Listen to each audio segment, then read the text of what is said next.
Hello students, आज के lecture में हम स्टार्ट करने वाले balancing of redox reaction. Redox के अंदर इंटर और इंट्रा भी आ जाएगी, उनके लिए एक रूल है, और डिसप्रपोर्शनेशन जिसको हम ऑटो रिडॉक्स बोलते हैं उसके लिए एक अलग रूल है। तो एक तो होती है नॉर्मल रिडॉक्स रिएक्शन और एक कहलाती है हाफ रिडॉक्स। हाफ रिडॉक्स का मतलब होता है आइदर उसमें ऑक्सीडेशन हो रहा होगा आइदर उसमें रिडक्शन हो रहा होगा, तो उनको बोलते हैं हाफ रिडॉक्स। तो हाफ रिडॉक्स को कैसे बैलेंस करते हैं वो भी हम देखेंगे। तो रिएक्शन को, रिडॉक्स रिएक्शन को बैलेंस करने के लिए जो प्रॉब्लम हमें करनी है उसके लिए एक चीज़ हमें आना चाहिए, वैलेंस फैक्टर कैलकुलेट करना। अब वैलेंस फैक्टर का नाम आपने मोल कॉन्सेप्ट में सुना होगा कि हम जो इक्विवेलेंट वेट निकालते हैं, ठीक है, उसके लिए हमें बैलेंस फैक्टर की जरूरत पड़ती है, जिसको कई लोग एन फैक्टर भी बोलते हैं। तो उसको बैलेंस के बाद पूरा बैलेंस फैक्टर कैलकुलेट करने के जितने मेथड है, ठीक है, जिन एसिड हो, बेस हो, सॉल्ट हो, चार्ज हो या कोई केमिकल रिएक्शन हो, सारा हम डिटेल में देखने वाले हैं। अभी सिर्फ इतना सा इंट्रोडक्शन दूंगा जितना मुझे अभी बैलेंसिंग के अंदर जरूरत है।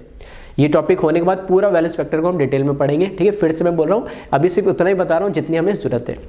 तो बैलेंस फैक्टर के लिए मैंने क्या लिखा है, total number of electron transfer पर एटम।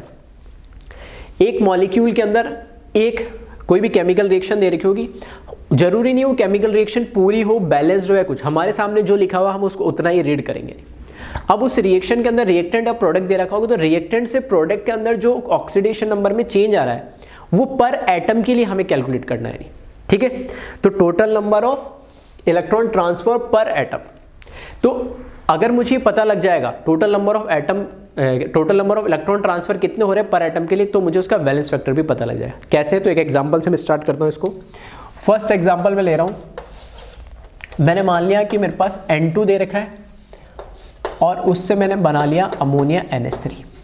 अब N2 से अमोनिया कैसे बना, क्या बना? सर हाइड्रोजन तो है ही नहीं, इससे हमारा कोई लेना देना नहीं है। मैंने सिर्फ यहाँ लिखा है रिएक्टेंट में N2 है तो मेरे लिए रिएक्टेंट N2 कहलाएगा, प्रोडक्ट में मेरे पास NH3 है तो मेरे पास प्रोडक्ट ये कहलाएगा। हाइड्रोजन है या नहीं है, बैलेंस है या नहीं, इससे हमारा कोई लेना देना नहीं है। मुझे सिर्फ बैलेंस फैक्टर कैलकुलेट करना है। तो कैसे करेंगे, जो भी मेरे पास कंपाउंड लिख रखा है रिएक्टेंट प्रोडक्ट में, हर एक एलिमेंट का मैं क्या निकाल लूँ, ऑक्सीडेशन स्टेट निकाल लूँ। तो यहाँ पर oxidation state N2 pure form में, तो इसका तो हो जाएगा 0। यहाँ पर हाइड्रोजन का क्या होगा, +1, नॉन मेटल के साथ है एक के लिए, तो इसके लिए x मान के करेंगे तो यहाँ पर कितना आ जाएगा, -3। तो x into 3 into +1 equals to 0 ऐसे करेंगे तो यहाँ पर आ जाएगा -3, ठीक है। तो वर्बली आपको कैलकुलेट करना आना चाहिए। अब हमारा काम यहाँ पर क्या है कि टोटल नंबर ऑफ इलेक्ट्रॉन कितने ट्रांसफर हो रहे हैं, ठीक है, वो हमें देखना है। तो अब यहाँ पे ध्यान से सुनना मैं क्या कह रहा हूँ। वैलेंस फैक्टर कभी भी नेगेटिव नहीं होता। जैसे oxidation state negative, positive, 0, fractional कुछ भी हो सकता है, लेकिन वैलेंस फैक्टर कभी भी नेगेटिव नहीं होता है। वैलेंस फैक्टर हमेशा कैसा मिलेगा आपको, पॉजिटिव मिलेगा। क्यों? क्योंकि वैलेंस फैक्टर बताता है इलेक्ट्रॉन का ट्रांसफर कितना हुआ। अब वो रिड्यूस होके कम कर दिए उसने, या ऐसे बोल सकता हूँ गेन करके कम कर दिए, या लूज करके उसने बढ़ा दिए, या उल्टा बोल दिया मैंने ना कि उसने गेन करके बढ़ा दिया, लूज करके कम कर दिए। तो इलेक्ट्रॉन का क्या हो रहा है, लेना और देना हो रहा है, यहाँ पे लेन देन हो रहा है। तो इलेक्ट्रॉन या तो कम होंगे या ज़्यादा होंगे, नेगेटिव तो कुछ वैल्यू नहीं आएगी। तो वैलेंस फैक्टर हमेशा पॉजिटिव वैल्यू होती है। पहली बात तो आप ये ध्यान रखना, ठीक है। तो अब यहाँ पर देखना कैसे कर रहा हूँ मैं। यहाँ पे ऑक्सीडेशन स्टेट है नाइट्रोजन का 0, यहाँ नाइट्रोजन का ऑक्सीडेशन स्टेट है -3, हाइड्रोजन का +1 है, लेकिन इधर हाइड्रोजन नहीं है तो मुझे उससे कोई लेना देना नहीं। जो एलिमेंट रिएक्टेंट और प्रोडक्ट में कॉमन मिलेगा वो उसी में ऑक्सीडेशन स्टेट बता सकता हूँ, कम हो रही है ज़्यादा हो रही है। तो मैं बता सकता हूँ कि नाइट्रोजन 0 से -3 गया, मतलब इसका क्या हुआ, रिडक्शन हुआ। अब कितने इलेक्ट्रॉन ट्रांसफर हुए, तो ये जो ऊपर ऑक्सीडेशन स्टेट हम लिखते हैं वो एक एटम के लिए लिखते हैं हमेशा। अरे मेरी बात समझे, जो हमेशा ऑक्सीडेशन स्टेट लिखते हैं वो अगर 2 है, 2 से ज़्यादा है तो क्या आता है, हमेशा एवरेज आता है, ठीक है। ये बात करी थी हमने लास्ट लेक्चर्स में। तो ये एक एटम का ट्रांसफर हो रहा है 0 से -3। तो मैंने पहले भी बोला था कि क्या करना, आप सिर्फ नंबर लाइन को फॉलो करना। नंबर लाइन को फॉलो करेंगे तो ये 0, 1, 2, 3, -1, -2, -3 ऑल्सो, इस तरीके से। तो यहाँ पर ऑक्सीडेशन स्टेट क्या है, 0, और यहाँ पर ऑक्सीडेशन स्टेट क्या है, -3। इसका मतलब ये हुआ कि 0 से पहले क्या गया, -1। इसका मतलब क्या हो गया, एक इलेक्ट्रॉन उसने गेन करा। फिर -1 से फिर क्या गया होगा, -2, फिर एक और इलेक्ट्रॉन उसने गेन करा। फिर -2 से फिर क्या गया होगा, -3, फिर एक और इलेक्ट्रॉन गेन करा होगा। तो यहाँ पर एक इलेक्ट्रॉन, यहाँ पर एक इलेक्ट्रॉन और यहाँ पर एक इलेक्ट्रॉन। टोटल कितने इलेक्ट्रॉन इसने गेन करे, 3। तो कितने इलेक्ट्रॉन का ट्रांसफर हो, वो लूज भी हो सकते हैं, गेन भी हो सकते हैं, वो डिपेंड करेगा ऑक्सीडेशन या रिडक्शन पे। तो यहाँ पे रिडक्शन हो रहा है तो ऑब्वियस सी बात है क्या करेगा, इलेक्ट्रॉन को गेन करेगा। तो यहाँ पर 1 2 3 इस तरीके से सिर्फ नंबर लाइन को फॉलो करना है। कभी भी ऐसे मत कर देना कि -3 मतलब प्रोडक्ट माइनस रिएक्टेंट कर दूं मैं कि -3 -0 तो -3, नहीं, हमेशा सिर्फ आपको देखना है नंबर लाइन के अकॉर्डिंग कि 0 से 1 जा रहा हूं तो भी एक इलेक्ट्रॉन का ट्रांसफर, 0 से -1 आ रहा हूं तो भी एक इलेक्ट्रॉन का ट्रांसफर। तो कितने इलेक्ट्रॉन ट्रांसफर है वो नेट हमें चेक करना होता है। तो 0 से -3 का कितने इलेक्ट्रॉन का ट्रांसफर हुआ, 3। अब ये एक एटम के लिए 3 इलेक्ट्रॉन का ट्रांसफर हुआ। यहां पर कितने एटम दे रखे नाइट्रोजन के, 2। इस ठीक है, इधर कोई कॉफिशिएंट होता तो उससे मुझे कोई लेना देना नहीं, स्टोइचोमेट्रिक कॉफिशिएंट से। हाँ, मॉलिक्यूल के अंदर नीचे अगर कोई नंबर लिख रखा है जैसे N2 इधर 3, ठीक है, वो डिसाइड करेगा कि कितने यहाँ पर एटम्स है। स्टोइचोमेट्रिक कॉफिशिएंट तो वो सिर्फ रिएक्शन को बैलेंस करने के लिए होता है, जो कि हमें रिडॉक्स में कोई जरूरत नहीं होती है। ठीक है, तो मैं क्या कह रहा हूं, यहाँ पर एक एटम की वजह से यहां पर 3 इलेक्ट्रॉन का ट्रांसफर हुआ है, तो 2 एटम दे रखे इसमें। ऐसे में उल्टा भी देख सकता हूं, ठीक है। अगर मैं N2 के वैलेंस फैक्टर की बात करूंगा तो मैं इसमें से देखूंगा कितने ट्रांसफर हो रहे हैं। तो यहां पर देखूंगा 0 से -3 मतलब 3 इलेक्ट्रॉन का ट्रांसफर हुआ एक एटम के लिए। तो 2 एटम के लिए कितने ट्रांसफर होंगे, 2 एटम के लिए कितने ट्रांसफर होंगे, यहाँ पे 2 एटम के लिए यहाँ पर 2 × 1 के लिए 3 हो रहे तो 2 के लिए कितने हो जाएंगे, 6, 2 × 3। तो इसका जो वैलेंस फैक्टर होगा, जो वैलेंस फैक्टर होगा वो होगा 2 × 3 = 6। N2 का वैलेंस फैक्टर यहाँ पर क्या कहलाएगा, 6। टोटल नंबर ऑफ एटम कितने ट्रांसफर हो रहे हैं उस मॉलिक्यूल के जिसका मैं वैलेंस फैक्टर निकाल रहा हूं वो। अगर फॉर एग्जांपल मेरे को इस मॉलिक्यूल का वैलेंस फैक्टर निकालना होता NH3 का, तो मैं क्या देखता, हाइड्रोजन तो इधर कोई चेंजेस दिखाई नहीं रहा, कोई मॉलिक्यूल दे ही नहीं रखा, तो मैं इसका नहीं बता सकता। लेकिन हाँ, एक नाइट्रोजन का -3 से 0, तो चेंजेस तो अभी भी कितने हो रहे, 3 इलेक्ट्रॉन का ही। और यहाँ पे एटम भी एक दे रखा है, तो एक ही एटम दे रखा है और एक एटम से कितने इलेक्ट्रॉन का ट्रांसफर हो रहा, 3। तो यहाँ पे इसका वैलेंस फैक्टर कितना आता, 3। ठीक है, इस तरीके से रिएक्शन के अंदर वैलेंस फैक्टर हर एक एलिमेंट का हम कैलकुलेट कर सकते हैं। ठीक है, यहाँ पर एक्चुअल में होता क्या है, एक जो हमारे पास अकेला एटम है तो अकेला एटम, वो एक मॉलिक्यूल है तो मॉलिक्यूल, और अगर वो कंपाउंड है तो पूरे कंपाउंड का वैलेंस फैक्टर होता है। ठीक है, वो अलग अलग टाइप है जो हम उसको आगे अलग से देखेंगे। अभी मैं एक कंपाउंड में एक ही एटम का ऑक्सीडेशन स्टेट चेंज हो रहा है तो उसके अकॉर्डिंग कैसे कैलकुलेट करते हैं वो मैं सिखाना है। ठीक है, तो यहाँ से अगर मैं देखूंगा तो 6 और यहाँ से इसका देखूंगा तो कितना, 3। इसी तरीके से नेक्स्ट एग्जाम्पल अगर मैं लूँ यहाँ पर, ठीक है, नेक्स्ट एग्जाम्पल इसमें आप देखिए, अगर यहाँ पर मुझे दे दिया एक, ठीक है, Na2S2 और O3, ये कन्वर्ट हुआ Na2S4O6 के अंदर। तो वैलेंस फैक्टर हमें कैलकुलेट करना है, रिएक्टेंट साइड का भी कर सकते हैं, प्रोडक्ट साइड का भी कर सकते हैं, कोई दिक्कत नहीं। ठीक है, वैसे इन रिएक्शंस के अंदर, ठीक है, रिएक्टेंट साइड की जरूरत होती है तो मैं आप, ठीक है, एक मैंने बता दिया प्रोडक्ट के लिए, बाकी के लिए मैं क्या सिर्फ रिएक्टेंट साइड के लिए बता रहा हूँ, मतलब इसके लिए। तो ये तो मुझे पता ही चली गया, यहाँ पे सोडियम है तो सोडियम का तो कितना होता है, +1। ऑक्सीजन का इन जनरल क्या होता है, -2। तो यहाँ पे 2 × +1, इसका x मान लो, तो 2 × x + 3 × -2 = 0 करेंगे तो कितना आ जाएगा, -6 और -6 और +2, तो उधर जाके +4 हो जाएगा, / 2, तो यहाँ पर आ जाएगा सल्फर का +2।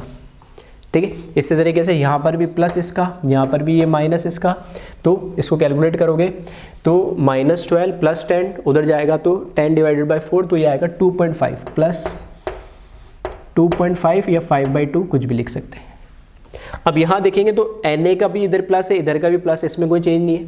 सल्फर का रिएक्टेंट साइड में 2 है ऑक्सीडेशन स्टेट, यहाँ पर सल्फर का है कितना, 2.5। ऑक्सीजन का -2 है, यहाँ पे ऑक्सीजन का भी कितना है, -2। तो सिर्फ एक ही एलिमेंट का चेंज हो रहा है, किसका, सल्फर का। यहाँ पर जैसे सिर्फ किसका चेंज हो रहा था, नाइट्रोजन का। ठीक है, अब ऑक्सीडेशन भी हो सकता है, रिडक्शन भी हो सकता है, उससे कोई फर्क नहीं पड़ता है। अब यहाँ देखना, यहाँ कितने का चेंजेस आया, +2 से 2.5, मतलब 0.5 का चेंज आया।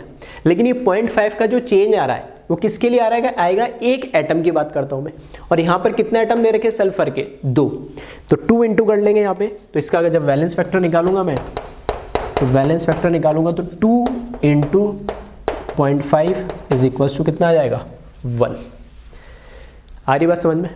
ऐसे चाहो तो प्रोडक्ट का भी निकाल सकते थे, मैं नहीं निकाल रहा हूँ।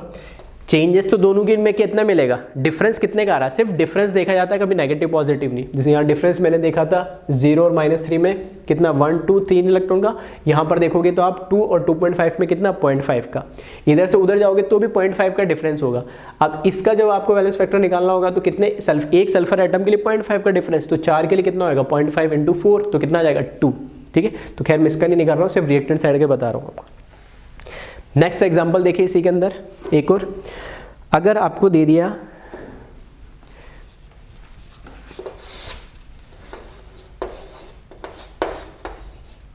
P4 फॉस्फोरस से ही कन्वर्ट हो रहा है किसके अंदर, PS3 के अंदर। तो फॉस्फोरस तो अपना एलिमेंटल स्टेट में है, तो इसका ऑक्सीडेशन नंबर 0। फॉस्फोरस हाइड्रोजन का कितना होगा +1, तो फॉस्फोरस का अपना आप कितना हो जाएगा -3। अब वैलेंस फैक्टर निकालना अगर मुझे रिएक्टेंट का, तो 4 एटम है और एक एटम के लिए कितने का चेंज आ रहा है 0 से -3, मतलब 3 का चेंज आ रहा है, तो इसका वैलेंस फैक्टर कितना आ जाएगा 12। तो इस तरीके से हम वैलेंस फैक्टर कैलकुलेट करेंगे। अब ये वैलेंस फैक्टर, ठीक है, सबसे सिंपल तरीका से एक मतलब रिएक्शन के अंदर वैलेंस फैक्टर कैसे देखते हो मैंने बता दिया।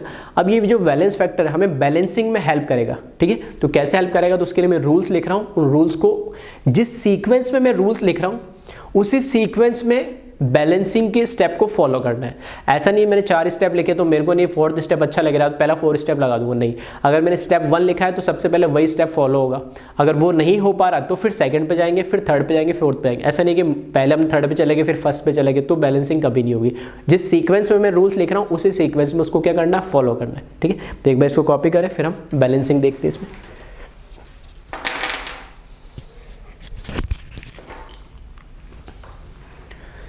अब यहाँ मैंने कुछ रूल्स लिखे रिडॉक्स रिएक्शन को बैलेंस करने के।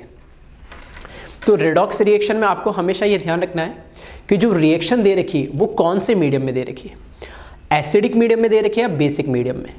हमेशा ये होगा ही होगा कि आइदर वो लैंग्वेज में लिखा हुआ होगा कि एसिडिक मीडियम में रिएक्शन हो रही है रिडॉक्स, या बेसिक मीडियम में हो रही है। अगर नहीं लिखा हुआ है, ठीक है, तो देखना वहाँ पर H+ या OH- आयन कहीं ना कहीं लिखा होगा। और अगर वो भी नहीं लिखा है तो बाय डिफ़ॉल्ट हम मान लेंगे कि रिएक्शन किसके अंदर है, एसिडिक मीडियम में। ठीक है, तो 99% केसेस में तो आपको दे रखा होगा कि एसिडिक मीडियम में या बेसिक मीडियम में H+ या OH- आयन दे रखा होगा। तो एसिडिक मीडियम के लिए मैंने पहले 4 रूल लिखे। ठीक है, इन 4 स्टेप को आप फॉलो करोगे तो किसी भी टाइप की रिडॉक्स रिएक्शन अगर एसिडिक मीडियम में हो रही है तो बैलेंस होगी ही होगी। बेसिक मीडियम के लिए 5 स्टेप होते हैं। जो 4 स्टेप मैंने एसिडिक मीडियम के लिए लिखे वो तो होंगे ही होंगे, एक एक्स्ट्रा स्टेप और करना पड़ेगा बेसिक मीडियम में, डिफरेंस सिर्फ इतना ही है। ठीक है, तो 4 स्टेप एसिडिक मीडियम में, वही 4 बेसिक में भी, उसके अगला एक 5वां स्टेप भी बेसिक मीडियम में आ जाएगा। तो बेसिक मीडियम में भी रिडॉक्स रिएक्शन बैलेंस हो जाएगी। ये 4 स्टेप क्या है इसको 1 बाय 1 देख लेते हैं। तो सबसे ऊपर लिखा है मैंने rules for balancing redox reaction, उसके बाद लिखा है for acidic medium that is H+ दे रखा होगा। ठीक है, एसिडिक मीडियम के अंदर 4 स्टेप फॉलो होंगे। ठीक है, और बेसिक मीडियम के अंदर 5 स्टेप फॉलो होंगे। ठीक है, ये स्पेसिफाई कर देता हूं मैं। पहला जो स्टेप है इसमें वो दे रखा है step 1, cross multiply with the simple ratio of valence factor of oxidising agent and reducing agent. क्योंकि रिडॉक्स रिएक्शन है तो उसमें एक का ऑक्सीडेशन हो रहा होगा, एक का रिडक्शन हो रहा होगा। जिसका ऑक्सीडेशन हो रहा होगा, ठीक है, वो दूसरे को क्या कर रहा होगा, रिड्यूस कर रहा होगा, तो वो कैसा हो जाएगा, रिड्यूसिंग एजेंट। और जिसका रिडक्शन हो रहा होगा वो दूसरे को क्या कर रहा होगा, ऑक्सीडाइज, तो वो कैसा हो जाएगा, ऑक्सीडाइजिंग एजेंट। तो ऑक्सीडाइजिंग और रिड्यूसिंग एजेंट, अगर ऑक्सीडेशन रिडक्शन दोनों हो रहे तो ऑक्सीडाइजिंग और रिड्यूसिंग एजेंट भी उसमें होगा ही होगा। तो ऑक्सीडाइजिंग एजेंट और रिड्यूसिंग एजेंट जो हमारे रिएक्टेंट साइड में होंगे, ठीक है, उन दोनों का क्या निकाल लेंगे हम, वैलेंस फैक्टर निकाल लेंगे। वैलेंस फैक्टर निकालने के बाद उन दोनों के वैलेंस फैक्टर को क्या करेंगे, क्रॉस मल्टीप्लाई करेंगे। अगर इसका 2 आ रहा है, इसका 3 आ रहा है, तो इसको 3 से मल्टीप्लाई कर देंगे और इसको 2 से मल्टीप्लाई कर देंगे। अगर मान लो 6 और 3 आया तो 6 और 3 आया तो मैं 6 और 3 से मल्टीप्लाई नहीं करूंगा, उसको सिंपलेस्ट रेशियो में लिखूंगा। 6 और 3 को क्या लिख सकता हूं मैं, 2:1 रेशियो में। तो 2 और 1 से मल्टीप्लाई करूंगा, वो मतलब है जो आप सिंपल रेशियो है, सिंपलेस्ट रेशियो का मतलब जो होता है। ठीक है, तो फर्स्ट स्टेप है cross multiply with the simple ratio of या सिंपलेस्ट रेशियो। ठीक है, इसको करेक्ट कर लेना, STO लगा देना। ठीक है, simplest ratio of valence factor of oxidising agent and reducing agent, और स्पेसिफाई करना चाहो तो इन रिएक्टेंट साइड। ठीक है। रिएक्टेंट साइड में हमको देखना है ऑक्सीडाइजिंग एजेंट और रिड्यूसिंग एजेंट, और दोनों के वैलेंस फैक्टर निकालेंगे और क्रॉस मल्टीप्लाई कर देंगे, ठीक है। एग्जाम्पल भी लेंगे, अभी बस मैं रूल समझा रहा हूँ। सेकेंड स्टेप इसमें क्या करना है कि एक बार आपने क्रॉस मल्टीप्लाई कर दिया, उसके बाद जितने भी एलिमेंट है, जैसे नॉर्मल हम बैलेंसिंग करते हैं वैसे ही करना है, जितने भी एलिमेंट है सिर्फ हाइड्रोजन और ऑक्सीजन को आप छोड़ देंगे, सिर्फ हाइड्रोजन और ऑक्सीजन को आप छोड़ देंगे, उसके अलावा कोई सा भी एलिमेंट हो पीरियोडिक टेबल का सबको हम क्या करेंगे, बैलेंस करेंगे LHS और RHS, मतलब रिएक्टेंट और प्रोडक्ट साइड में। देखिए कि इधर रिएक्टेंट में कितना है उतने प्रोडक्ट में करना है, तो हम स्टोइचियोमेट्रिक कोफिशिएंट जो कोफिशिएंट से मल्टीप्लाई करते हैं 1 2 3 4 5 इस तरीके से मल्टीप्लाई करके उनको बैलेंस करेंगे, accept hydrogen and oxygen.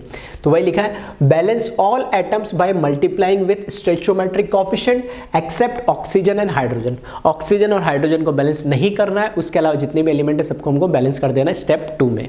Step 3 के अंदर हम क्या करेंगे, balance oxygen atom by adding H2O molecule. Third step में हम क्या करेंगे, ऑक्सीजन को बैलेंस करेंगे। जिस सीक्वेंस में मैंने ये स्टेप लिखे उसी सीक्वेंस में हम बैलेंसिंग को फॉलो करेंगे, ठीक है। कोई भी रूल इधर उधर नहीं लगाना पहले, ठीक है। ऐसे नहीं कि पहले मैं H2 को बैलेंस कर लेता हूँ बाद में, नहीं, ठीक है। तो थर्ड स्टेप में हम ऑक्सीजन को बैलेंस करेंगे, और ऑक्सीजन को बैलेंस करने का सिर्फ एक ही तरीका है, क्या, H2O को ऐड करेंगे। कि जितने जहाँ पे ऑक्सीजन कम होंगे वहाँ पर उतने H2 ऐड कर देंगे, अगर 5 कम होंगे तो 5 H2 ऐड कर देंगे, 10 होंगे तो 10 कर देंगे। और लास्ट स्टेप में हम हाइड्रोजन को बैलेंस करेंगे, और हाइड्रोजन को बैलेंस कैसे करेंगे, balance hydrogen atom by adding H+ ion. दोनों में डिफरेंस है, ऑक्सीजन को बैलेंस करने के लिए H2 का मॉलिक्यूल हमने यूज करा, और H+ को बैलेंस हाइड्रोजन को बैलेंस करने के लिए हमने H+ आयन का यूज करा है, ठीक है। H2 को ऑक्सीजन को बैलेंस करने के लिए H2 मॉलिक्यूल यूज करा, हाइड्रोजन को बैलेंस करने के लिए H+ आयन को यूज करा, ठीक है। तो ये 4 स्टेप जो है उनको हमें फॉलो करेंगे, तो अपने आप रिडॉक्स रिएक्शन अगर एसिडिक मीडियम में हो रही है तो वो बैलेंस हो जाएगी। इसको क्रॉस वेरीफाई करने का एक तरीका भी है चार्ज वाला, ठीक है। वो मैं एक एग्जाम्पल के साथ ही आपको समझाऊंगा, तो उसको आपको पता लग जाएगा बैलेंस हुई या नहीं हुई, क्रॉस चेक कर सकते हो। फिर देख लेते हैं बेसिक मीडियम के लिए। For basic medium OH- ion, that means अगर बेसिक मीडियम में रिडॉक्स रिएक्शन हो रही है तो उसको कैसे बैलेंस करेंगे। तो मैंने वही बोला 4 स्टेप तो सेम ही है, तो वही लिखा है follow all 4 step of acidic medium in same sequence. इन चारों स्टेप को एज इट इज फॉलो करना है जो इसमें करा है। सबसे पहले वैलेंस फैक्टर से सिंपलेस्ट रेशियो से क्रॉस मल्टीप्लाई करेंगे। स्टेप 2 में ऑक्सीजन हाइड्रोजन को छोड़ के सारे एलिमेंट को बैलेंस कर देंगे। स्टेप 3 में ऑक्सीजन को बैलेंस करेंगे H2 ऐड करके। स्टेप 4 में हाइड्रोजन को बैलेंस करेंगे H+ ion. Next 5th step जो यहाँ पे पॉइंट 2 लिखा है, ये एक तरीके से क्या है, स्टेप 5th है किसके लिए, बेसिक मीडियम के लिए। मैंने बोला यहाँ 5 स्टेप होने चाहिए, तो 4 तो दोनों में कॉमन है, इसका 5वां स्टेप ये है, ठीक है। तो इसको मैं चाहूँ तो ऐसे लिख देता हूँ, ये इसका क्या है, स्टेप 5 है, 5th स्टेप है ये बेसिक मीडियम में। क्या है, adding OH- ions in both side of reaction which must be equals to H+ ion remain after step 4। Step 4 के बाद जितने H+ आयन बच जाते हैं, आइदर वो रिएक्टेंट साइड में H+ आयन होंगे या प्रोडक्ट साइड में H+ आयन होंगे, किसी भी साइड में होंगे, तो जितने H+ आयन बच जाते हैं उन H+ आयन जितने बचे हैं, मान लो 5 बचे हैं, तो 5 H+ आयन भले प्रोडक्ट साइड में बचे हो या रिएक्टेंट साइड में बचे हो, उतने ही OH- ऐड करना दोनों साइड। अगर रिएक्टेंट में H+ बचे 5 तो रिएक्टेंट में भी OH- आएंगे और प्रोडक्ट में भी OH- आएंगे, तभी तो हम क्या बोलेंगे, बैलेंसिंग हो सकेगी, ठीक है। तो इस स्टेप 5 पे कैसे होगी तो उसको हम और एग्जांपल समझेंगे। तो सिंपल सा फंडा है कि 4 स्टेप दोनों में सेम फॉलो होने, बस ध्यान रखना बेसिक है। तो बेसिक में क्या करेंगे, 5th स्टेप में हम OH- ऐड करते हैं। कितने ऐड करते हैं, स्टेप 4 के बाद जितने H+ आयन बचेंगे उतने ही OH- ऐड करने दोनों साइड में, यानी, ठीक है। तो ऐसा करने पे हमारी बेसिक मीडियम में जो रिएक्शन होगी वो क्या हो जाएगी, बैलेंस हो जाएगी, ठीक है। तो एक बार वीडियो पॉज करके इसको कॉपी कर ले सारे रूल्स, और फिर मैं एक एग्जाम्पल्स, ठीक है, एक एसिडिक मीडियम और एक बेसिक मीडियम का एग्जाम्पल लेता हूँ और उससे हम आगे, ठीक है, बैलेंसिंग करना सीखेंगे। तो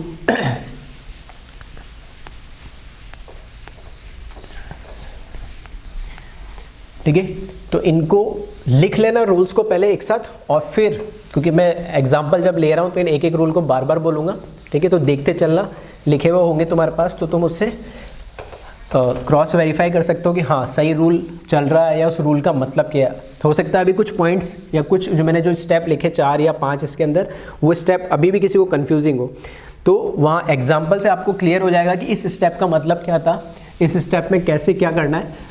तो स्टेप को देखते चलना साथ के साथ। तो पहला मैं एक एग्जाम्पल ले रहा हूँ, एसिडिक मीडियम के अंदर एक रिडॉक्स रिएक्शन ले रहा हूँ, यानी उसको हमें क्या करना है, बैलेंस करना है, ठीक है।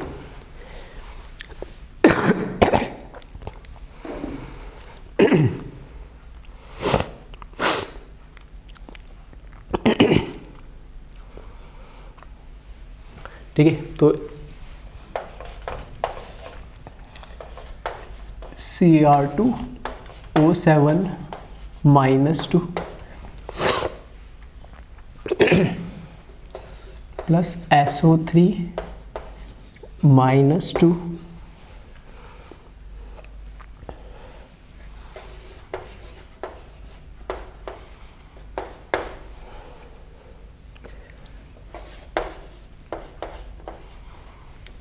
ठीक है। और यहाँ पर इस तरीके से एरो के ऊपर H+ लिख दिया, दैट मीन्स ये कैसा है, एसिडिक मीडियम की रिएक्शन है, ठीक है।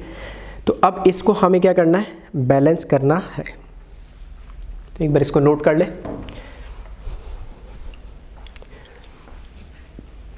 अब देखिए इसमें जब रिडॉक्स होगी, ठीक है, तो यहाँ पे हमें दो रिएक्शन तो मिलेंगे, जिसमें से एक ऑक्सीडाइजिंग एजेंट होगा और एक क्या होगा, रिड्यूसिंग एजेंट होगा।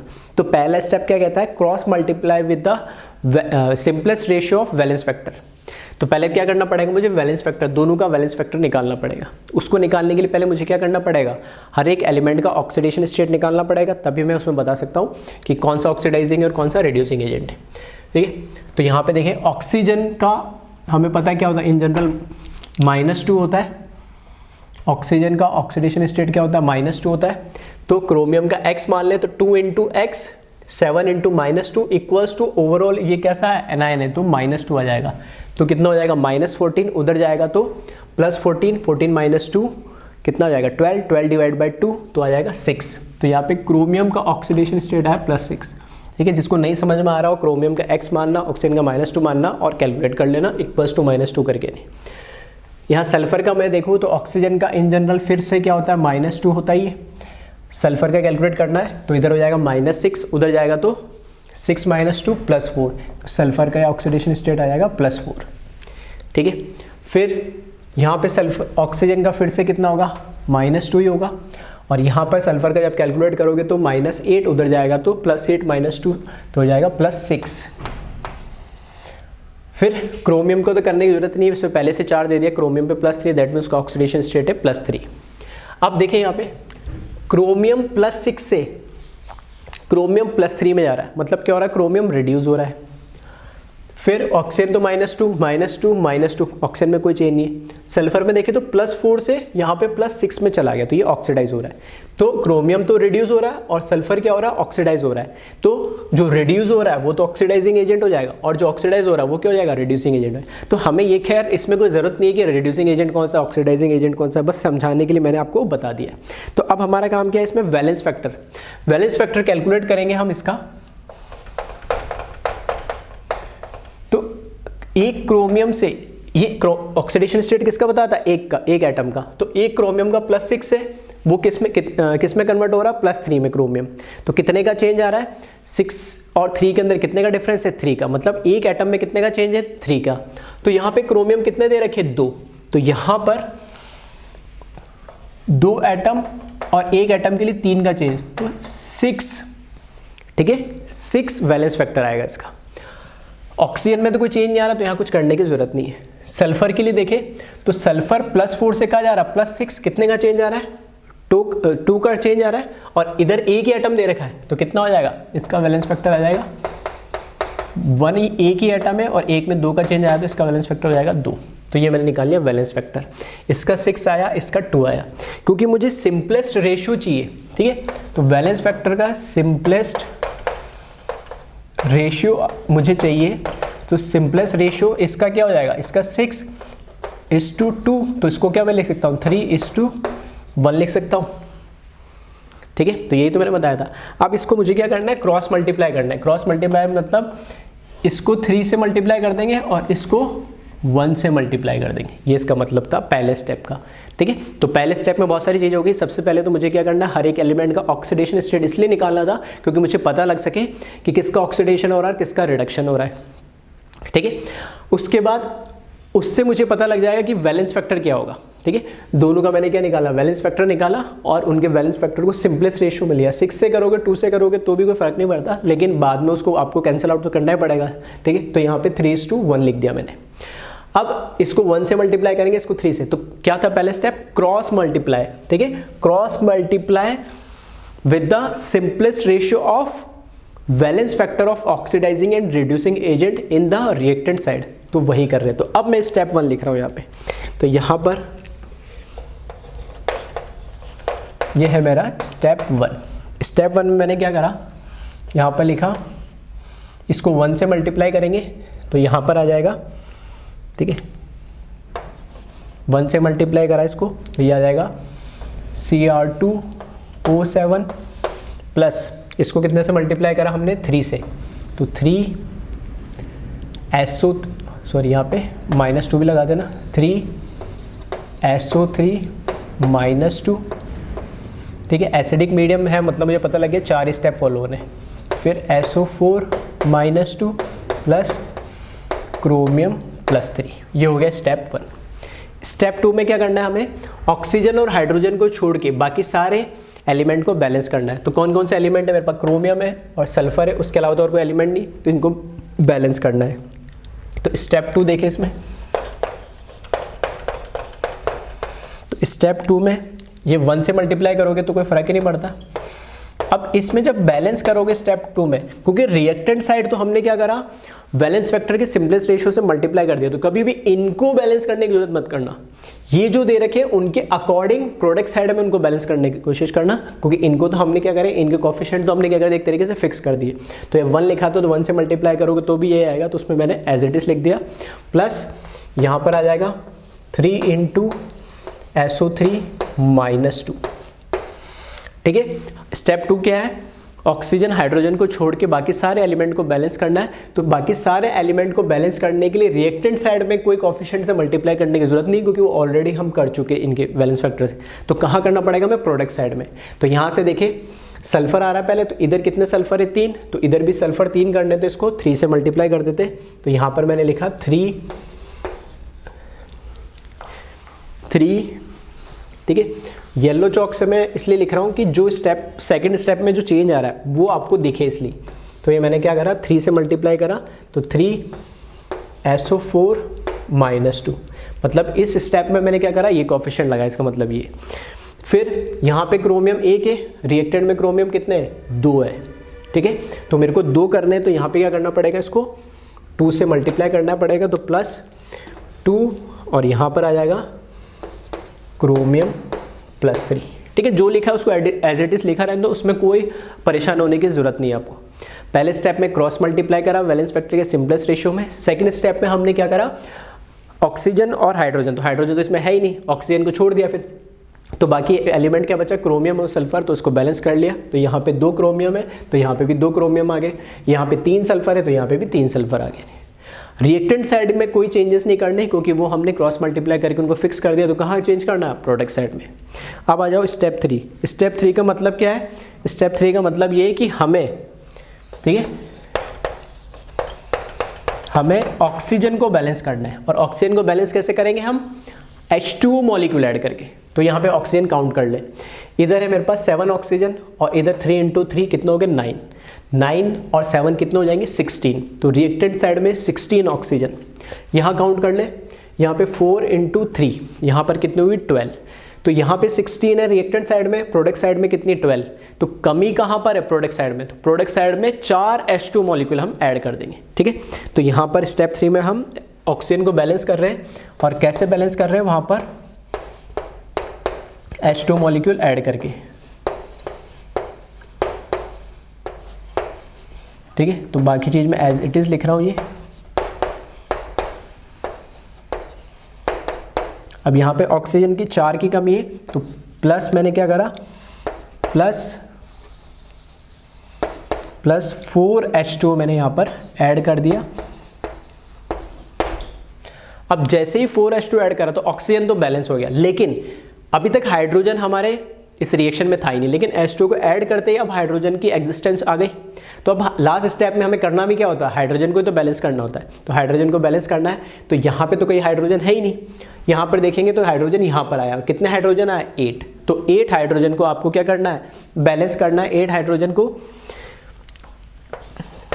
और कैसे बैलेंस करते हैं, H+ आयन ऐड करके। तो H+ आयन ऐड करना है, कहाँ करोगे, रिएक्टेंट साइड में। तो यहाँ पर देखना ये हो जाएगा Cr2O7 -2 plus 3SO3 -2 plus 8 H+ add करेंगे।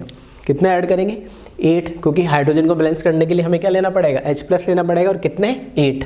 तो यहाँ पर आ जाएगा 8 H+, बाकी एज इट इज़ लिखा मैंने 3SO4 -2 प्लस 2 क्रोमियम प्लस 3 और प्लस 4 H2।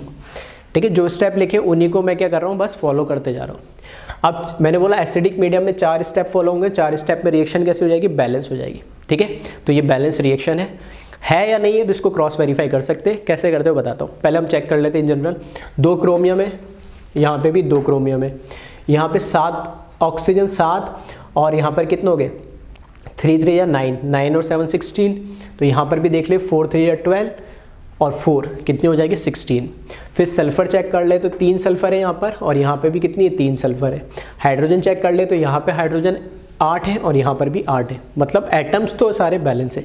अब क्रॉस वेरीफाई करने के लिए यहाँ पर, ठीक है, क्रॉस वेरीफाई करने के लिए यहाँ पर क्या है कि मैं चार्ज चेक कर लूँगा। अगर ये बैलेंस रिएक्शन है, ठीक है, रिडॉक्स के अंदर एटम ही बैलेंस नहीं होंगे, चार्ज भी बैलेंस होना चाहिए। अगर ये बैलेंस केमिकल रिडॉक्स रिएक्शन है तो इसमें जितना चार्ज रिएक्टेंट साइड में उतना ही चार्ज कितना होना चाहिए यहाँ पे प्रोडक्ट साइड में होना चाहिए। अगर चार्ज रिएक्टेंट और प्रोडक्ट का बराबर है तो मैं कहूँगा कि हाँ ये बैलेंस है। तो ये क्रॉस वेरीफाई करने का तरीका है नहीं। ठीक है, तो यहाँ पे लिख देता हूँ मैं,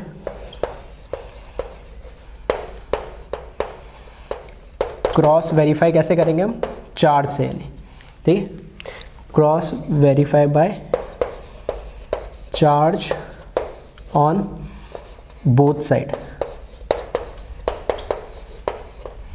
ठीक है, तो यहां पे चार्ज काउंट कर ले हम।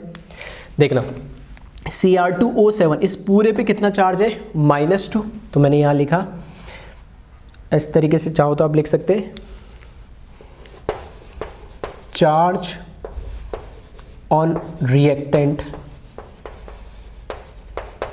must be equals to charge of product। ठीक है, तो चार्ज आप चेक कर लेंगे यहाँ पे। तो रिएक्टेंट का चार्ज जैसे देखेंगे तो इस पूरे पे कितना चार्ज है -2, तो यहाँ पे लिखा मैंने -2। फिर इस पे देखिए एक SO3 पे -2, तो 3 पे कितना होंगे, यहाँ पे तो इसका कोफिशिएंट 1 था तो कोई फर्क नहीं पड़ा, लेकिन यहाँ पे कोफिशिएंट कितना आ गया 3, तो पूरे SO3 पे कितना चार्ज है -3। तो ऐसे 3 SO3 होंगे तो 3 इंटू कितना हो जाएगा +3 इंटू -2। फिर यहाँ पर एक H पे +1 चार्ज है तो 8 पे कितना हो जाएगा 8 इंटू +1। ये बराबर होने चाहिए किसके, प्रोडक्ट के 4 के बराबर। तो प्रोडक्ट में भी देख ले, यहाँ पे 3 सल्फेट है तो 3 ये लिखा, और एक SO4 पे चार्ज कितना है -2, प्लस यहाँ पे एक क्रोमियम पे प्लस चार्ज है, +3 चार्ज है तो 2 पे कितना हो जाएगा 2 इंटू +3। तो इसको कैलकुलेट करें तो -2 और यहाँ पर कितना हो जाएगा -6, -2 और -6 कितना हो जाएगा -8, -8 और +8 कितना हो जाएगा 0। तो LHS में तो चार्ज आएगा 0। यहाँ पर देखें 3 -2 -6 और 2 + 3 +6, तो यहाँ पे भी चार्ज कितना जाएगा 0। जब ऐसा नहीं है कि दोनों में 0 0 आना चाहिए, हो सकता है यहाँ पे -2 है तो यहाँ पे -2 आ सकता है, यहाँ पे +5 है तो यहाँ पे +5 आ सकता है। हाँ, यहाँ 0 है तो यहाँ पे, मतलब जो चार्ज रिएक्टेंट में वही चार्ज प्रोडक्ट में आना चाहिए। हाँ, इस केस में ये कोइंसिडेंस है कि यहाँ पे भी 0 हो गया और यहाँ पे भी 0 आ गया, तो ऐसा नहीं चार्ज 0 आना चाहिए। चार्ज हो सकता है कुछ भी इसमें ओवरऑल, लेकिन जितना चार्ज रिएक्टेंट साइड में उतना ही कहाँ आना चाहिए, प्रोडक्ट साइड में आना चाहिए। तो इस तरीके से आप क्या है इससे ये क्रॉस वेरीफाई हो गया कि अगर चार्ज भी बैलेंस है, दैट मीन्स एटम्स तो हमने देख लिए थे, चार्ज भी बैलेंस है, मतलब ये रिएक्शन कैसी है, बैलेंस्ड है पूरी। ठीक है, फिर से आप देख लेना, स्टेप 1 में हम क्या करते हैं, सबसे पहले वैलेंस फैक्टर निकालेंगे, उनसे क्रॉस मल्टीप्लाई करेंगे। स्टेप 2 में ऑक्सीजन और हाइड्रोजन को छोड़ के बाकी एलिमेंट को क्या करेंगे, बैलेंस। और कहाँ करेंगे, प्रोडक्ट साइड में। रिएक्टेंट में हम ऑलरेडी कर चुके हैं बैलेंस फैक्टर से मल्टीप्लाई करके। थर्ड स्टेप में ऑक्सीजन को बैलेंस करेंगे H2 ऐड करके, और फोर्थ स्टेप में हाइड्रोजन को बैलेंस करेंगे जहाँ का हमें H+ ऐड करके। और चेक करने के लिए बैलेंस है या नहीं, हम क्या करेंगे, चार्ज को बैलेंस करके चार्ज को ऐड करके देख लेंगे रिएक्टेंट प्रोडक्ट साइड में। अगर बराबर आ रहा है दैट मीन्स वो बैलेंस है। ठीक है, तो इसको वीडियो पॉज करके और एक बार कॉपी कर लें आप।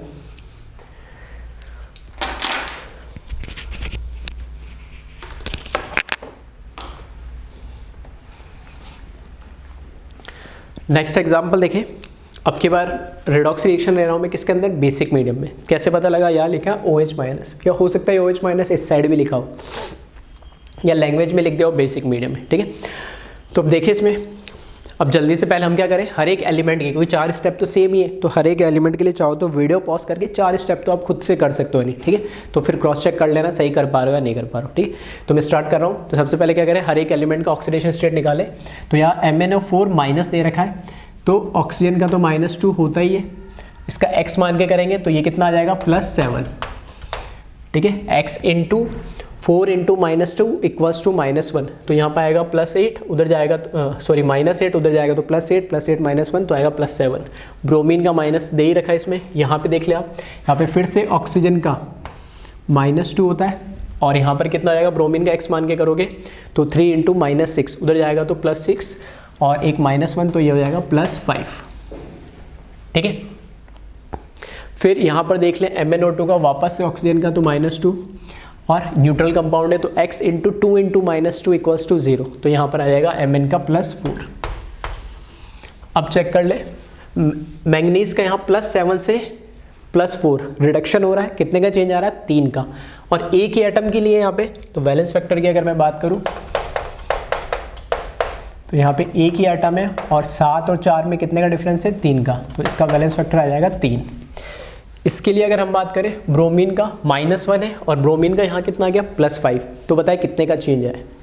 तो अगर किसी ने ऐसा करा -1 -5, ठीक है, तो -6 तो गलत है। अगर कोई ऐसे कर रहा है कि प्रोडक्ट माइनस रिएक्टेंट +5 -1 तो 5 + 1 6 कर दिया तो भी गलत है। ठीक है, वो बाई चांस तो कैसा आ गया। हमेशा नंबर लाइन को फॉलो करना, फिर से मैं बता रहा हूँ, ध्यान रखना इसका। 0 1 2 3 4 5 और ये -1, तो इसका ऑक्सीडेशन स्टेट कहाँ से चेंज हो रहा है, -1 से। तो इस तरीके से हम चलेंगे, -1 से पहले 0, फिर 0 से 1, 1 से 2, 2 से 3, 3 से 4 और 4 से 5। तो 1 2 3 4 5 6।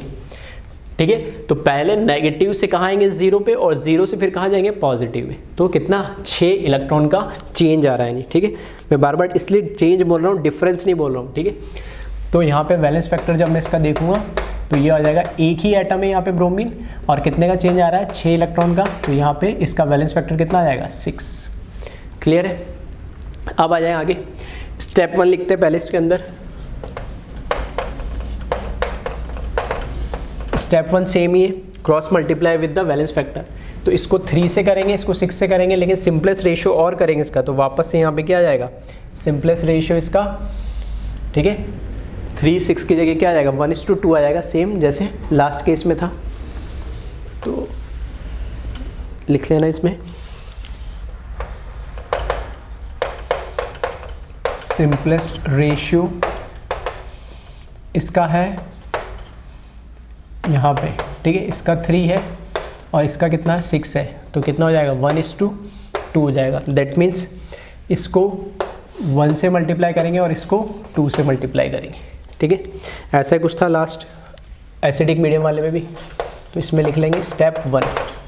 स्टेप 1 में क्या है, इसको 2 से मल्टीप्लाई करेंगे तो यहाँ आ जाएगा 2 और MnO4 माइनस प्लस, इसको किससे मल्टीप्लाई करेंगे, 1 से, तो यह आ जाएगा 1 और Br माइनस। ठीक है, इसको बार बार लिखने की जरूरत नहीं है, सिर्फ मीडियम बताने के लिए। कैसा है, बेसिक मीडियम मतलब 5 स्टेप लगेंगे इसमें। तो हो जाएगा BrO3 माइनस प्लस MnO2। ठीक है, इसमें कोई चेंज नहीं है, इनको एज इट इज ही लिखना है पहले स्टेप में। स्टेप 2 में क्या करेंगे, फिर स्टेप 2 में ऑक्सीजन और हाइड्रोजन को, तो हाइड्रोजन तो है भी नहीं इसमें, तो ऑक्सीजन को छोड़ के सबको बैलेंस करेंगे। तो इधर से मैंगनीज को इधर से बैलेंस नहीं करना, ये हो गया बैलेंस। तो इधर 2 मैंगनीज है, इधर 1 है, तो 2 से मल्टीप्लाई इधर करेंगे। ब्रोमीन इधर 1 है और इधर भी 1 है, तो ऑलरेडी बैलेंस है, तो इसको करने की जरूरत नहीं। तो स्टेप 2 में यहाँ पर मैंने लिखा 2MnO4 माइनस, यहाँ कुछ नहीं करा इस स्टेप में, 1 को हटा दिया मैंने, यहाँ पे भी कुछ नहीं करा इस स्टेप में, यहाँ पर भी कुछ नहीं करा है क्योंकि ऑलरेडी बैलेंस है, 1 ही ब्रोमीन है। प्लस यहाँ पर अब मैंने कितना लगा दिया, 2 मैंगनीज के लिए यहाँ पे 2 आ जाएगा, तो यहाँ पर आ जाएगा 2MnO2, तो मैंगनीज बैलेंस हो गया। अब किसको बैलेंस करेंगे, मैंगनीज और ब्रोमीन हो गया, तो बैलेंस करेंगे हम ऑक्सीजन को। तो स्टेप 3 के अंदर ऑक्सीजन को बैलेंस करेंगे, तो काउंट कर लें यहाँ पे, 4 2 जा 8, LHS में 8 है, यहाँ पर देख लेना 3 और 2 2 जा 4, 4 + 3 7, इधर 8 है इधर 7 है, तो एक H2 प्रोडक्ट साइड में ऐड होगा, ठीक है। तो यहाँ पर 2MnO4 minus plus Br minus BrO3 minus plus 2MnO2 plus यहाँ पर क्या करूँगा मैं, एक H2 की कमी, ऑक्सीजन की कमी है तो एक H2 ऐड कर दूंगा। फिर से काउंट कर लेना एक बार, 8 आ रहे इधर 3 और 4, एक इधर ऐड होगा, ठीक है। H2 बैलेंस हो गया, क्या सॉरी ऑक्सीजन बैलेंस होते ही हाइड्रोजन आ गया, अब हाइड्रोजन को बैलेंस करना है। तो यहाँ देखेंगे इधर हाइड्रोजन नहीं है, इधर हाइड्रोजन नहीं, इधर हाइड्रोजन आया, तो 2 इधर आए तो 2 इधर डालने पड़ेंगे। कैसे करेंगे, H+ को ऐड करके। तो स्टेप 4 में हाइड्रोजन को बैलेंस करेंगे, और बैलेंस कैसे करते हैं, H+ को ऐड करके। तो 2MnO4 minus plus Br minus plus hydrogen को बैलेंस करने के लिए 2 H+ लगा दिया पे। फिर यहाँ पर आ जाएगा BrO3 minus plus 2MnO2 plus और यहाँ पर H2, ये हो गया हाइड्रोजन बैलेंस। अगर एसिडिक मीडियम होता तो ये रिएक्शन बैलेंस हो चुकी होती, लेकिन इस बार ये कैसा है, बेसिक मीडियम, तो ये बैलेंस अभी तक नहीं हुई। चाहो तो आप चेक कर लेना। कैसे चेक करोगे, 2 मैंगनीज ऑक्सीजन 4 और 2 8, यहाँ पर 3 7 और 1 8, ब्रोमीन 1, यहाँ पे ब्रोमीन 1, हाइड्रोजन 2, हाइड्रोजन बैलेंस तो है। चार्ज चेक कर लेना, चार्ज बैलेंस नहीं हुआ है। अगर रिडॉक्स तभी बैलेंस होगी जब चार्ज होगी, तो मैं चार्ज करके नहीं दिखा रहा हूँ, चार्ज जैसे मैंने पहले करा था इसको करके देख लेना, चार्ज अभी तक बैलेंस नहीं हुआ, ठीक है। वैसे भी देख लो, 2 माइनस और 1 माइनस कितना हो गया, 3 माइनस और 2 H+, तो कितना हुआ नेट 1 माइनस। यहाँ देखोगे तो 1 माइनस ही मिल रहा है, ठीक है। तो यहाँ से देखोगे तो बैलेंस तो हो गई है वैसे ये, ठीक है, बैलेंस हो गई है। लेकिन बेसिक मीडियम में ध्यान रखना इस बार ये बैलेंस, चार्ज भी बैलेंस हो गया, ठीक है, बाय डिफ़ॉल्ट ऐसा हो गया है। लेकिन आप हो सकता है कि आपको जो प्रोडक्ट जो ऑप्शन में मिले आपको, ठीक है, ऑप्शन में मिले तो वहाँ पर ऐसा हो कि H2 के मॉलिक्यूल में डिफरेंस आया नहीं, ठीक है, H2 के मॉलिक्यूल में डिफरेंस है। क्यों आया, क्योंकि जो स्टेप 5 है वो क्या करता है, OH माइनस ऐड करते हैं उसके अंदर, और OH माइनस कितना ऐड करते हैं, स्टेप 4 के बाद जितने H+ आयन बचे उतने ही OH माइनस ऐड करते हैं, रिएक्टेंट साइड भी और प्रोडक्ट साइड भी, ठीक है। तो स्टेप 5 क्या है वही लिख रहा हूँ मैं, ठीक है। क्या कहना चाह रहा हूँ वो समझ में आएगा भी इस स्टेप के बाद। 2MnO4 minus plus Br minus plus 2H+, जितने H+ है उतने ही OH माइनस ऐड करने हैं और दोनों साइड ऐड करने हैं, ठीक है। फिर यहाँ पर आ जाएगा BrO3 minus plus 2MnO2 plus H2O, और यहाँ पर भी क्या करें हम, प्लस कितने 2OH माइनस, दोनों साइड ऐड कर देंगे तो कोई फ़र्क नहीं पड़ना है, अभी भी बैलेंस्ड ही है। बस फ़र्क क्या पड़ना है कि ये जो दोनों H+ और OH माइनस जो दोनों है, इसको कंबाइन करके एक H+ और एक OH माइनस मिलके H2 बनाता है, तो 2 OH माइनस और 2 H+ मिलके क्या बना लेंगे, 2H2O। तो बस स्टेप तो नहीं है लेकिन मैं इसको लिख देता हूँ। नेक्स्ट स्टेप में क्या आ जाएगा, 2MnO4 minus plus Br minus plus, इन दोनों की जगह कितना आ जाएगा, ये 2H2O बन जाएगा दोनों मिलके, और यहाँ पर BrO3 minus plus 2MnO2 plus H2O plus 2OH minus. एक स्टेप मतलब इसमें लिखते एक स्टेप है लेकिन एक दो स्टेप एक्स्ट्रा इसलिए आ जाते हैं क्योंकि यहाँ पे भी H2 आ रहा है और यहाँ पे भी H2 आ रहा है, तो एक ही मॉलिक्यूल। जैसे मैं बोलता हूँ अगर मैंने लीनियर इक्वेशन लिखते हैं मैथ्स में, तो अगर इधर 3x है और उधर 2x है तो x को एक साइड ले जाऊँ, वही कहानी है। यहाँ पे भी H2 है, यहाँ पे भी H2, तो यहाँ पे 2 है, वहाँ पर 1 है, तो इसको इधर ले आऊँ, तो इधर क्या हो जाएगा, इधर H2 इधर H2, तो ये जब इधर आएगा तो साइन चेंज होगा तो नेगेटिव आएगा, तो 2 में से 1 माइनस आएगा तो क्या बचेगा, 1 H2। तो अल्टीमेटली बेसिक मीडियम में OH माइनस ऐड करने से हो क्या रहा है, क्योंकि एसिडिक मीडियम है तो H प्लस में मिलना चाहिए। अगर यही रिएक्शन खत्म हो जाती तो मुझे क्या मिलता, H प्लस एसिडिक मीडियम दिखाता, लेकिन ये किस में हो रही रिएक्शन, बेसिक मीडियम में। तो OH माइनस ऐड करने से अल्टीमेटली लास्ट में मुझे क्या मिलेगा, OH माइनस मिलेगा, और वो क्या बता रहा, बेसिक मीडियम। इस वजह से हम OH माइनस इसमें ऐड करते। और एक स्टेप और लिख देता हूँ इसके लिए, तो यहाँ पर ये हो जाएगा 2MnO4 minus plus Br minus plus, फिर से बोल रहा हूँ ये 2H2 है, यहाँ H2 है, दोनों को इसको इधर ले जाओ, ये उसको उधर ले जाओगे तो माइनस में आएगा, तो इसलिए प्लस में रखने के लिए इसको H2 को इधर लाया, तो यहाँ पर एक H2 बचेगा, ठीक है। और बाकी रिएक्शन एज इट इज़। अब इसको चार्ज को चेक कर ले, चार्ज बैलेंस है अभी भी, ठीक है, इसमें कोई फ़र्क नहीं पड़ा है, ठीक है। चार्ज को चेक कर ले हम, तो मैं यहाँ लिख देता हूँ चार्ज चेक करेंगे हम, तो इसमें 2 × -1, एक MnO4 पे -1 है तो 2 पे 2 × -1 प्लस एक ब्रोमीन है, एक पे -1 चार्ज, इस पे कोई चार्ज नहीं है, इक्वल्स टू यहाँ पर एक मॉलिक्यूल है और एक पे -1 चार्ज है, प्लस इस पे कोई चार्ज नहीं है, इस पे चार्ज 2 है और एक OH पे -1 चार्ज। चेक कर ले इसको, -2 और -1 -3, -1 और -2 -3, तो ये भी -3 आ रहा है और ये भी -3 आ रहा है। जैसे पिछले केस में दोनों 0 0 आ रहे थे, तो मैंने बोला ज़रूरी नहीं हमेशा 0 आए, ठीक है। जो भी चार्ज लेफ्ट हैंड साइड में आ रहा है वही राइट हैंड साइड में आना चाहिए, ठीक है। तो वापस से 4 स्टेप सेम ही है। 5th स्टेप में बस OH माइनस ऐड करना है। क्यों करना है, क्योंकि लास्ट जब फाइनल रिएक्शन हमने लिखी तो इसमें हमें लास्ट में OH माइनस ही मिल रहा है, तो ये बता रहा है बेसिक मीडियम में हो रहा है इसलिए, ठीक है। तो इसको एक बार वीडियो पॉज करें और कॉपी कर ले।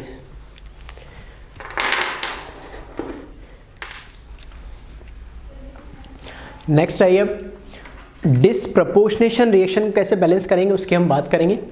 तो इंटरो या इंट्राउस में तो रोल वही चलेगा जो पीछे था, ठीक है। एसिडिक और बेसिक मीडियम का आपको ध्यान रखना है, लेकिन डिसप्रपोर्शनेशन रिएक्शन में थोड़ा सा चेंज है, बस बाकी सारी स्टेप वैसे ही है। तो वही लिखा मैंने डिसप्रपोर्शनेशन रिएक्शन के लिए, follow all 4 step in acidic medium and all 5 step in basic medium. कहने का मतलब है कि एसिडिक मीडियम में तो वही 4 रूल फॉलो होंगे, बेसिक मीडियम में तो वही 5 रूल फॉलो होंगे। बस करना क्या है इसमें, चेंज इतना सा हुआ, always start the first step from product side.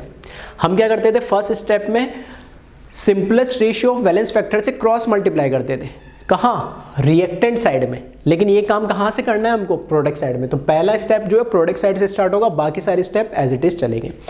तो वापस से मैंने क्या किया, OH माइनस ले लिया, मतलब बेसिक मीडियम ले लिया, और बेसिक मीडियम ले लिया, दैट मीन्स मेरे को कितने स्टेप फॉलो करने, 5। तो पहला काम हम यही करते हैं, सबका ऑक्सीडेशन स्टेट निकाल लेते। क्लोरीन एलिमेंटल स्टेट में तो 0, Cl पे ऑलरेडी दे ही दिया -1, यहाँ पे ऑक्सीजन का आ जाएगा -2, तो x मान के करोगे तो x इंटू 3 इंटू -2 कितना हो जाएगा, -6, उधर जाएगा तो -6 और इक्वल्स टू कितना दे रखा, -1, मतलब +5 आ जाएगा।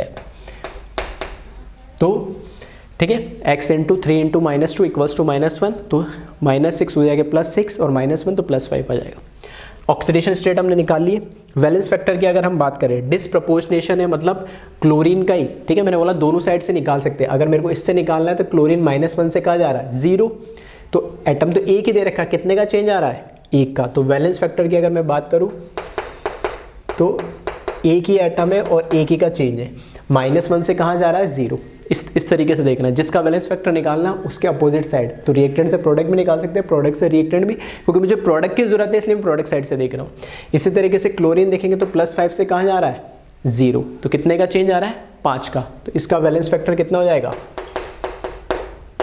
क्योंकि एक ही एटम है तो 1 × 5, तो ये आ जाएगा 5, और इसका कितना आ जाएगा, 1। सिंपलेस्ट रेशियो है ही, तो इसको 1 से मल्टीप्लाई करेंगे, इसको 5 से मल्टीप्लाई करेंगे। तो स्टेप 1, ठीक है। स्टेप 1 में क्या लिखेंगे, यहाँ पे इधर आ जाएगा क्लोरीन, और यहाँ पर किससे मल्टीप्लाई करेंगे, 5 से, तो इधर आ जाएगा 5 और Cl माइनस प्लस इसको किससे मल्टीप्लाई करेंगे, 1 से, तो 1 × ClO3 माइनस। ये हो गया स्टेप 1। स्टेप 2 के अंदर क्या करते हैं हम, क्लोरीन को, ठीक है, मतलब ऑक्सीजन और हाइड्रोजन को छोड़ के सबको बैलेंस कर दें। तो यहाँ पर देखें ऑक्सीजन को छोड़ के यहाँ पे क्या बचा, सिर्फ क्लोरीन। तो अब की बार जो काम हम रिएक्टेंट साइड में कर रहे थे वो अब की बार प्रोडक्ट साइड में हो गया। तो ये तो हो गया अपने आप में बैलेंस। तो 5 और 1 6 हो गए क्लोरीन, और यहाँ पे क्लोरीन कितने हैं, 2 ही है। तो यहाँ पे 6 बनाने तो क्या करना पड़ेगा हमको, 3 से मल्टीप्लाई करना पड़ेगा इसको। तो स्टेप 2,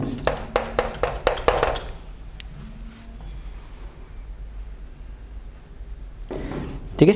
तो यहाँ पर क्या करना पड़ेगा हमें, स्टेप 2 के अंदर इसको मल्टीप्लाई करेंगे इससे 3 से, तो ये हो जाएगा 3Cl2, ठीक है।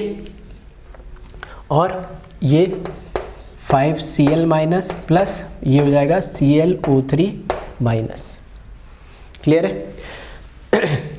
तो टोटल यहाँ पे क्लोरीन 6, यहाँ 5 और 1 6 बैलेंस हो गया। तो ऑक्सीजन को और हाइड्रोजन को छोड़ के क्लोरीन को बैलेंस करना था, तो क्लोरीन हो गया बैलेंस। अब किसको बैलेंस करेंगे, ऑक्सीजन को। ऑक्सीजन को बैलेंस करना है तो यहाँ पे देख ले, वहाँ कोई ऑक्सीजन नहीं, यहाँ ऑक्सीजन है कितने, 3। तो कितने, वहाँ पे 3 H2 ऐड करने, रूल वही है। तो यहाँ पर आ जाओ स्टेप 3। तो यहाँ पर 3Cl2, 3 ऑक्सीजन की यहाँ कमी है तो 3 H2 ऐड कर दे, क्योंकि ऑक्सीजन को बैलेंस करना है। कैसे करना है बैलेंस, H2 ऐड करके। 5Cl minus plus ClO3 minus. जैसे ऑक्सीजन को हमने बैलेंस करा, हाइड्रोजन इंट्रोड्यूस हो गया। तो यहाँ देख ले 6 हाइड्रोजन है, यहाँ नहीं है, तो यहाँ 6 H प्लस ऐड कर दे। तो स्टेप 4, 3Cl2 प्लस 3H2, यहाँ पे 5Cl minus plus ClO3 minus plus यहाँ पर कितना आ जाएंगे 6H प्लस। क्योंकि ये बेसिक मीडियम है तो जितने H प्लस 4th स्टेप में बचते उतने OH माइनस दोनों साइड में ऐड हो जाते। तो यहाँ पर देखें स्टेप 5th, तो यहाँ पर 3Cl2 प्लस 3H2 प्लस यहाँ पर 6OH माइनस, फिर यहाँ पर 5Cl minus plus ClO3 minus plus 6H plus, तो पहले से लिखा था, इसमें 6OH माइनस और ऐड कर देंगे। ये 6H प्लस और 6OH माइनस क्या बन जाएंगे, 6H2 बन जाएंगे। और यहाँ पर देखना 3H2 है, तो एक स्टेप में कम करके डायरेक्ट लिख रहा हूँ। नेक्स्ट स्टेप में ये 6H2 लिखेंगे, फिर नेक्स्ट स्टेप में इधर 6H2 इधर 3H2, तो उसको उधर ले जाएंगे जहाँ ज़्यादा है। तो 6 माइनस 3 करेंगे तो 3, तो नेट स्टेप लिख रहा हूँ मैं फाइनल। यहाँ आ जाएगा 3Cl2 प्लस ये तो हट जाएगा, यहाँ पे बचाएगा 6OH माइनस, और यहाँ पर आ जाएगा 5Cl minus plus ClO3 minus plus 6H2 में से 3 जाएगा, तो यहाँ पे 3H2 बचेगा। अब चेक कर ले, 6 क्लोरीन 5 और 1 6 क्लोरीन, 6 ऑक्सीजन 3 और 3 6 ऑक्सीजन, 6 हाइड्रोजन, यहाँ पे भी 6 हाइड्रोजन। चार्ज को चेक कर ले यहाँ पे, ठीक है। चार्ज को चेक करेंगे तो इस पे कोई चार्ज नहीं है, इस पे चार्ज है, तो 6 × -1 इज इक्वल्स टू, यहाँ पे 5 × -1 एक चार्ज है और यहाँ पे भी एक चार्ज है, तो 1 × -1। देखोगे यहाँ पे भी क्या आ रहा है, -6 आ रहा है, और यहाँ पर भी कितना है, -5 और -6 आ रहा है। तो दोनों साइड चार्ज भी सेम आ रहा है, दैट मीन्स ये क्या हो गई, फाइनली बैलेंस हो गई, ठीक है। तो सेम रूल जैसा नॉर्मल रिएक्शन है वैसे ही इसमें भी रहेगा डिसप्रपोर्शनेशन में। बस इतना सा चेंज है कि जो काम हम LHS से स्टार्ट कर रहे थे वो काम कहाँ से करेंगे, RHS से। क्यों, क्योंकि डिसप्रपोर्शनेशन में एक ही एलिमेंट का यहाँ पे देखोगे तो रिडक्शन, और इसी क्लोरीन का यहाँ देखोगे तो ऑक्सीडेशन, क्योंकि प्रोडक्ट साइड में दो अलग अलग मिलेंगे, इसलिए इसको प्रोडक्ट साइड से स्टार्ट करते हैं। बाकी step as it is same चलेंगे, ठीक है। तो एक बार फिर से वीडियो को ध्यान से देख ले और फिर से, ठीक है, एक एक स्टेप को ध्यान से देखें, बिना देखे। एक बार देख के आप कॉपी कर लो और एक बार बिना देखे इन्हीं क्वेश्चंस को फिर से ट्राई करना, आप सॉल्व कर पा रहे हो या नहीं कर पा रहे हो, बैलेंस कर पा रहे हो या नहीं कर पा रहे हो, ठीक है। तो इसको कॉपी कर ले। Thank you class.